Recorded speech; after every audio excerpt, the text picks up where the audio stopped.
J'avais préparé un discours en français, si vous voulez on le lit, si vous ne voulez pas on improvise comme d'habitude, j'aime bien que ma soeur comme elle veut. Grand Bouba, qu'est-ce que tu me conseilles? Non, yow yaay doyen bi yow loo wax rek loolu la. Voilà. Chers membres du mouvement Réaction, chers amis et sympathisants, chers représentants des organisations politiques, chers mouvements citoyens, chers Passelois, bonsoir. C'est avec un réel plaisir et une satisfaction immense que nous vous avons conviés à cette Assemblée générale d'information pour discuter avec vous, pour échanger avec vous, mais surtout pour partager avec vous qui nous faites confiance, nos aspirations et nos démarches politiques. Nous sommes dans l'obligation morale et éthique de vous rendre compte. Il y a exactement 10 ans, jour pour jour, que nous nous sommes regroupés, que nous nous sommes unis dans la confiance avec comme seule ambition d'impacter notre communauté, d'apporter notre contribution et notre engagement pour améliorer le quotidien de tous les Parcelois. Soyons fiers de nous, soyez fiers de vous, chers Parcelois. Soyez fiers de vous, chère jeunesse, puisque depuis 10 ans, la mission continue. En 2014, nous étions plus jeunes. Néanmoins, nous avons participé à des élections locales. Mais cette fois-ci, pour apprendre. En 2017, nous avons participé aux élections législatives. Et en 2022, nous savons et nous sentons qu'avec votre soutien et votre confiance, nous allons gagner ces élections-là. Pour assurer cette victoire, nous avons opté cette fois-ci de ne pas y aller seuls. Nous voulons nous ouvrir à tous les Parcelois, désireux d'apporter des changements. Et alors, nous avons opté de rejoindre la coalition Yewwi Askan Wi. Une coalition composée de partis politiques, de mouvements citoyens, de personnes de la société civile. Et rassurez-vous, nous sommes bel et bien au sein de cette coalition-là. Et en phase de structuration et de mise en place des commissions, avant d'attendre le moment véridique qui sera les investitures. Mais rassurez-vous, chers amis, nous sommes des Parcelois, des Républicains, et nous espérons le meilleur profil sera choisi par nos dirigeants et nos responsables. L'intérêt supérieur de la commune doit primer sur nos intérêts personnels. Nous sommes encore une fois, conformément aux valeurs et aux principes qui sous-tendent notre action et notre engagement politique, dans l'obligation morale de vous rendre compte à temps réel, pour mériter votre confiance qui nous est plus chère que tout au monde. Chers Parcelois, chère jeunesse, nous sommes à votre écoute. Nous restons vos serviteurs pour les Parcelles Assainies meilleures et avec toutes les commodités, mais avec un maire à la hauteur des enjeux locaux. Nous vous réitérons notre respect, notre considération et notre engagement et comptons sur votre engagement à vous pour nous permettre d'atteindre notre objectif dans 4 mois, qui est celui de faire des Parcelles Assainies la meilleure commune du Sénégal. Rassurez-vous, nous vous tiendrons informés de toutes les décisions que nous prendrons lors de ces élections locales et nous sollicitons auprès de vous vos prières, vos suggestions pour la réussite de notre mission dans 4 mois, Inch'Allah. Nous vous remercions. di nuyu grand Bouba Diouara moo xamante ne c'est le doyen de tous les Parcelois représentant Taxawu Sénégal di nuyu son ami et frère grand Jabel autant pour moi maa ngi jaawale Jabel ak Jabel borom tengaade bi grand Jabel dugal gi yaay gis la mais di nuyu sa fille aussi Philippe bi nga xamante ne suñu xarit la di nuyu le mouvement Force pour la jeunesse Boubacar MC bi nga xamante ne c'est un digne représentant des Parcelles Assainies di nuyu ñëpp ñi nga xamante ne ñoo ko dooleel di commencé si mbootaay ñoom Abissa ñoom Soxna Mbène ñoom Marie Faye ñoom Fatou Diop bu ma limee rek dinaa juum te soxna Abi ku ma tuddul dina mer mais ngeen xam ne daal sunu jigéen ñi ñooy suñu doole di remercier waa unité 14 mention spéciale di remercier waa unité 18 mention spéciale di remercier waa unité 20 unité 13 unité 8 unité 11 unité 10 di remercier waa Parcelles Assainies yëpp. tey nag l'histoire est perdue di wax rek ne en 2014 dafa am 32 ans ay ndaw yu mel ni man ñëw fortement nañu allons apporter le changement aux Parcelles Assainies. du caagi ni maa leen dàq a jàng du caagi ni maa leen gën a rafet du caagi ni maa leen ëpp xalaat dañ ma wóor rek te yàlla tax. bi ñu demee élection yi dañ doon jàng bi ñu jàngee am nañ ci expérience bu ndaw lu mu bëri 2017 ñu demaat ci élection député donc jàngaat luy élection législative mais li ma wax sax ci tubaab mooy cette fois-ci dañuy dem élection pour gagner ndax li doon jàng la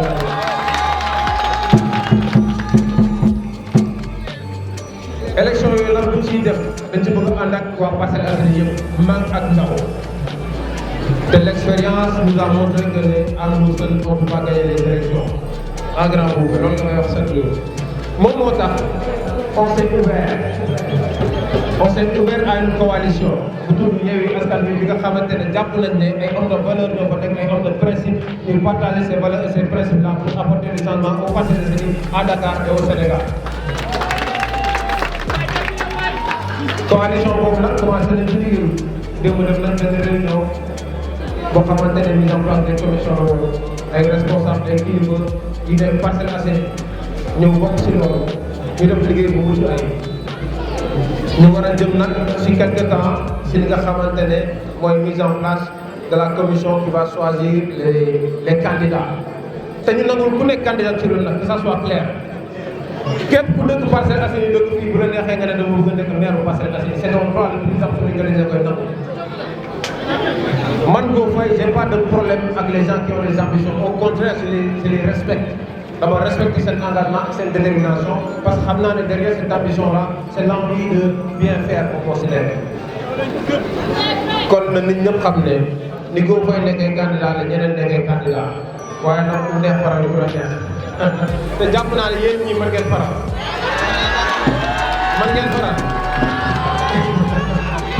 waaw on vient de m'annoncer une très bonne nouvelle mooy suñu rak Obali moom moo daan dellu si biir commande.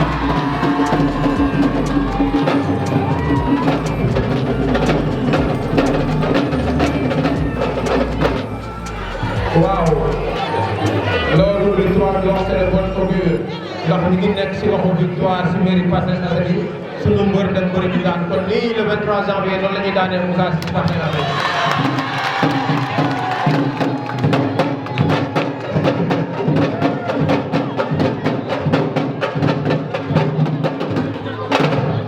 wallahi li may wax lu ma gëm la te imam Fouta xam nga ne man doo waxoon wallahi dama gëm ne le 23 janvier incha allah yàlla daf ñuy may ndam.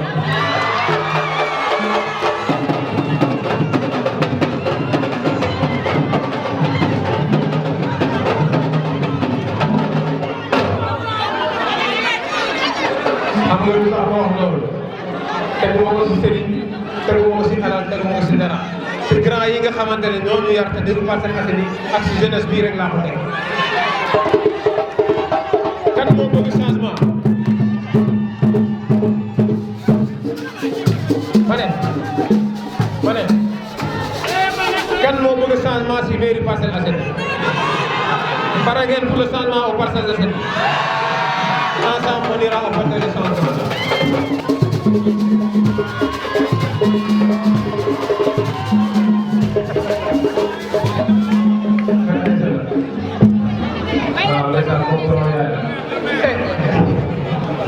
kii sama xarit la Modou Diop ñetti kaar la jëlee unité 14 andi ko fii Modou Diop tàggu leen ma ko bu baax a baax. Assou Ndoye gis naa liggéey bi wallaay xam naa seen yéene si man di wax rek ne bu ngeen ma wóolu naa waa Parcelles Assainies fit bu may demee ak sañ-sañ bu may demee ci Parcelles Assainies rek laa ko teg teguma ko fenn man famille bu ma jógee kenn musu def politique suñu waa kër kenn xamu leen man rek maa mel ni xawalu laa peut être imam mi jàng alxuraan dina mën a expliquer loolu en tout cas xam leen ne bis ni ki tey ab chaque dimanche dinaa wàcc si benn unité wàcc fa 50 personnes dugg si kër yi dugg si quartier yi wax ak askan bi ndax changement dafa jot te pare nañ pour le changement ñu leen sant leen gërëm leen wax asalaamaaleykum assistance bi yëpp internet yi ñu ngi leen di nuyu bu baax ñu ngi fii Parcelles tey ñu sant assisté li nga xamante ni moom mooy rassemblement bi nga xamante ni assemblée générale bi nga xamante ni Go Faye moom moo ko def moom mi nga xamante ni dafa postulé wu ci candidature bi nga xamante ni mooy élection locale yu ñu fii si Parcelles Assainies mais bala ñoo sori rek ci waxtaan bi dañ lay posé suñu première question Go muy qu'est-ce qui vous a motivé à penser que yow nga nekk candidat bi nga xamante ne yow yaay détrôné maire bi nga xamante ni moo fi nekk muy Moussa Sy. waaw merci beaucoup si question bi d'abord di nuyu ñëpp ñi nga xamante ne teew nañ fi tey assemblée générale mais c'est normal dañu bëgg a incarner le niveau type d'homme politique bi nga xamante ne lépp lu ñuy def ñuy jël si décision dañ koy partager ak ñi nga xamante ne ñoo ñu wóolu moom moo tax dans ce contexte là ñu woote assemblée générale bi échanger ak ñi nga xamante ne ñoo ñu wóolu échanger ak jeunesse Parcelles Assainies pour wax leen fan leen toll si liggéey bi ak fan leen jëm. waaw question bi dina neex a tontu parce que yaa ngi laaj ndax lu tax ma yaakaar ne man maay le potentiel candidat bi nga xamante ne dina mën a détrôner le maire Moussa Sy parce que suñu candidature ça ne date pas d'aujourd'hui 2014 dañ demoon ci élection locale yi dañ demoon pour jàng 2017 élection député demaat pour jàng mais cette fois-ci en âme et conscience vu l'expérience qu'on a accumulée ak investissement bi ci def depuis boobu découragé wuñu di wax ak ndaw yi di dugg kër ak kër di dox tànk ak tànk marché di def ay réalisation sociale ci Parcelles Assainies ba ndaw ñi nag delloo ñu njukkal wóolu ñu am yaakaar suñu suñu compétence bëgg ñu toog ci mairie Parcelles Assainies ndax yaakaar si ñun ne bu ñu toogee si mairie bi dinañu mën a apporter le changement bi nga xamante ne ak si imperfection yi nga xamante ne équipe municipale bi nga xam ne moo fi nekk mu ngi koy amee boobu ba léegi. Parcelles Assainies commune bi toll ni moom amul rajo hôpital amul centre de santé amul rajo amul bloc opératoire suñu stade bi depuis 2 ans ñu koy tabax centre socio-culturel amul Parcelles Assainies amul benn infrastructure boo xamante ne mën nañ si teg baaraam. En vous entendant parler, on peut dire que Moussa Sy a failli à sa mission. Absolument, il a complètement failli à sa mission. Le programme sur lequel il a été élu depuis 2014, je pense qu'il n'a respecté aucun point de ce programme. Moi, je pense qu'il s'est aventuré à nous proposer un programme qui était truffé d'ambition quand même un peu démesurée. Il savait bel et bien qu'il ne pouvait pas réussir ces projets-là. Aujourd'hui, on est face à une situation où on doit faire son bilan. Malheureusement, il refuse catégoriquement de faire son bilan parce qu'il n'a rien à présenter aux Parcellois. Maintenant, à cette situation, il faut que la jeunesse prenne ses responsabilités. La responsabilité, il va falloir qu'on la prenne dans 4 mois parce qu'on va avoir des élections cruciales. Il faudra choisir celui qui va diriger les Parcelles Assainies pour 5 ans encore. Et je pense que nous aurons la responsabilité et l'intelligence de ne pas commettre les mêmes erreurs qu'on a commises il y a 8 ans de cela. Et je pense que la jeunesse est assez concentrée, assez responsable, et assez au fait des enjeux du monde actuel et des intérêts qui nous gouvernent pour pouvoir enfin prendre la responsabilité d'apporter le changement au niveau de la magistrature locale. Je pense qu'on ne peut pas reprocher à une personne d'être ambitieuse quand même. Moi je me dis que tout un chacun est libre de déclarer sa candidature. Mais le moment venu, la conférence des cadres verra le meilleur profil. Et si on se joue à ce jeu-là, je pense que je suis un bon profil. Waaw, en fait, nous, on est un nouveau type d'homme politique. Moussa Sy bi ñu koy fal en 2009 ak 2014 dafa tegoon un programme tuddee ko les 7 merveilles defu si dara naxaate la xam ne amul benn moyen pour réaliser son programme te pourtant wax na ko askan wi ba ñu gëm ko wóolu ñun nag dañu liggéey ci entreprise privée ñu ñuy fay ay millions ndax suñuy compétence yooyu lañ bëgg a teg au service des Parcelles Assainies compétence nag mooy nga gis des problèmes nga apporter ay solutions loolu laa na wax sànq bi ñu gisee ne hôpital Mame Abdou bi amul ay lal xaaruñu Moussa Sy xaaruñu état dañu dem jëli ay lal d'hospitalisation andi ko bi ñu gisee ne ASC yi dañuy fubal amuñu nawetaan amuñu ay mayo dañ jël suñu alal te may leen ay mayo bi ñu gisee ne tali unité 22 bi set na dañu dem en collaboration avec l'association SIM2 di nettoyer tali bi ñu gisee ne korité jot na am na ñoo xamante ne seen loxo jotul seen ginnaaw dañuy jël suñu 1000 ginaar may leen bi ñu gisee ne jamono bi métti na si période boobu ñu dem jël 1000 sacs de riz maye ko bi ñu gisee ne feebar am na si dëkk bi ñu defar suñuy 10 000 masques dem maye ko c'est-à-dire on incite les gens à être responsables et ne pas attendre tout de l'autorité, ne pas attendre tout de l'État. Soyez des républicains, soyez de bons citoyens et ensemble on pourra développer notre pays. Le choc des ambitions dans votre coalition ndax loolu du gàllankoor li nga xam ne moom mooy chance yi tamit ci biir coalition yi. waaw dans une coalition ou dans toute entité choc des ambitions da ciy am loolu y a rien de plus normal que ça te nit nag day am ambition man ni ma amee ambition noonu la keneen amee ambition mais rek dañuy am confiance ci ñi nga xamante ne mooy d'abord parcellois yi am confiance ci ñi nga xamante ne ñoom ñooy les initiateurs de la coalition Yewwi Askan Wi am yaakaar ne dinañ tànn le meilleur profil sans ñu teg ko ci ay appartenance politique man je pense que parcellois yi ñu ngi leen di déglu te ñoom seen responsabilité historiquement engagée te parcellois yi nit ñi dañoo yeewu léegi xaaratuñu ay nit taxaw fee di ñu toxal tànnal candidat dañuy xool doomu Parcelles Assainies ku am ay compétences ku def ay réalisations politiques ku am expérience politique koo xamante ne il a un bon profil te yaakaar naa ne bu ñu demee ci terrain boobu je suis le meilleur profil aux Parcelles Assainies. conseil bi may jox waa Parcelles Assainies mooy nañ ñu dégg xam ne ñun seen i doom lañ seen i rakk lañ lépp lu ñuy def Parcelles Assainies moo tax ñu koy def coono bu ñu am Parcelles Assainies moo tax ñu koy am te lépp li nga xamante ne jël nañ ko comme décision dans le futur dinañ leen ko wax parce que waxtu dafa jot ñu apporter changement te changement boobu si urne rek lañ ko mën a apporter le 23 janvier incha allah ñu jëlee fi Moussa Sy Parcelles Assainies nekk si beneen raay de développement jërë ngeen jëf.